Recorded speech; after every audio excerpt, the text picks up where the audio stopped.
Okay, I think we are live. Hi, everyone. I'm starting a couple minutes early. But yeah, excited for everyone to join today. And for all of those of you who are watching on the replay, hello as well. So what are we going to be talking about today? So we're going to be talking about the character Jar Jar Binks from the Star Wars series. So he is from, I think, episode 1 and 2. Came out when I was a kid. He's kind of a quirky character. I actually, let me fix my hair. There we go. This is my face. So I think it's an interesting character to pick because he's kind of like, when I remember him, he's kind of like silly. He kind of talks in this like little voice, and he's kind of like goofy, and he's I remember him being like a good character, right? More of like on the benevolent side.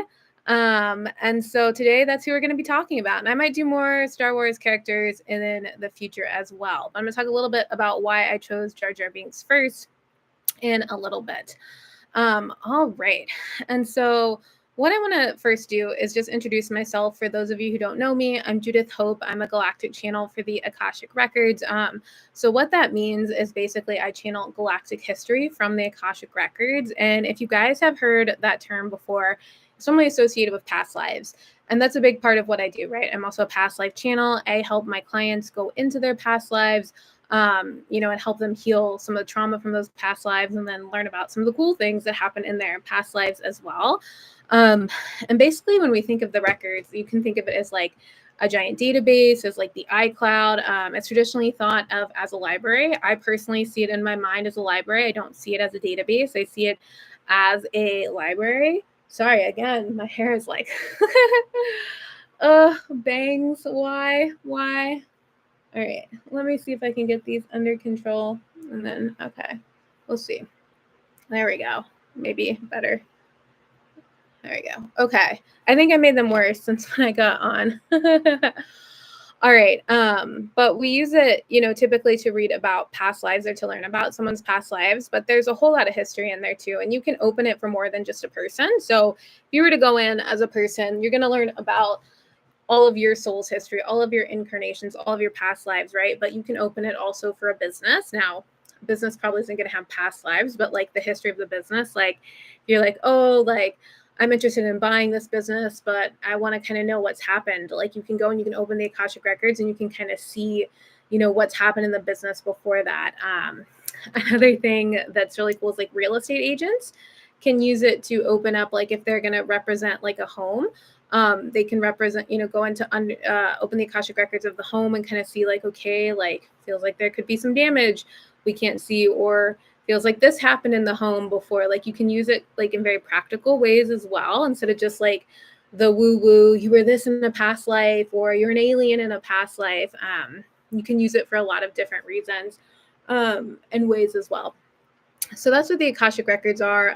It typically exists it does exist in the 5th dimension and above, right? So the 5th dimension is where we're going to kind of get that story, right? So it's like in a story format where it's going to be like, okay, like you were this, you were from Sirius in this past life and you were a merbeing. When we get higher than the 5th dimension is where it just becomes more like thoughts, feelings, like emotions, like just frequency, right? So it exists in the 5th dimension and above. Now we can access it at different dimensions, but typically during a reading, you're going to be accessing it at the 5th dimension to kind of get the story, the information, but you can just go in and like feel the records of the higher dimension as well. So that's what the Akashic Records are. I'm a Galactic channel, so I channel directly through the Galactic Akashic Records. I'm specifically in the Galactic Portal Chamber, which is a sound healing chamber that originated on Lyra, and it was unfortunately destroyed in the Lyran Wars, but it still exists on a multidimensional level. So energetically, I can still access it to perform healings. All right, and if you want to follow me, my Instagram handle is @infiniteplans, the same name on TikTok. So either website, either social media platform, whichever one you like more, you can go and you can follow me. More of this type of content, past lives, ET stuff, galactic channeling, and then just like all different kinds about like stuff about third eye awakening and like spirituality and things. I have a lot of content on there as well. And just a good way to keep up with what's going on.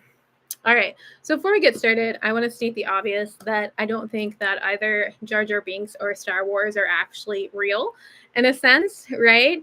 So the objective here is to understand if there is an ET group, which I do believe there is, that looks similar to Jar Jar Binks, right? So I want to explain a little bit about channeling. So whenever you're channeling psychic information, you are using your different clair senses, right? And so for some people, they're going to like see things, right? They're going to be very clairvoyant. Some people are going to hear things. Some people are going to know things. Some people are going to feel things. Those are your different clair senses. So like feeling is clairsentient, hearing is clairaudient, knowing is claircognizance. And I have all of those, but I've always, like, my first clairsense I ever had was clairvoyance, so seeing things. And a lot of times when I go into the Akashic Records and when I go into the Orion star system, I continuously see this picture of Jar Jar Binks. And when you're clairvoyant, what happens a lot of the times is you'll be sent an image of like a movie, a character, a book, or maybe you'll be sent a picture of like where you are when you were listening to something in a podcast, and then you're like remembering listening to it. Because a lot of times whenever we're communicating with spirit through our clair senses, they can't just, it's very difficult for them to just give us the actual information as it is, right? They have to kind of give us a reference, something similar, right?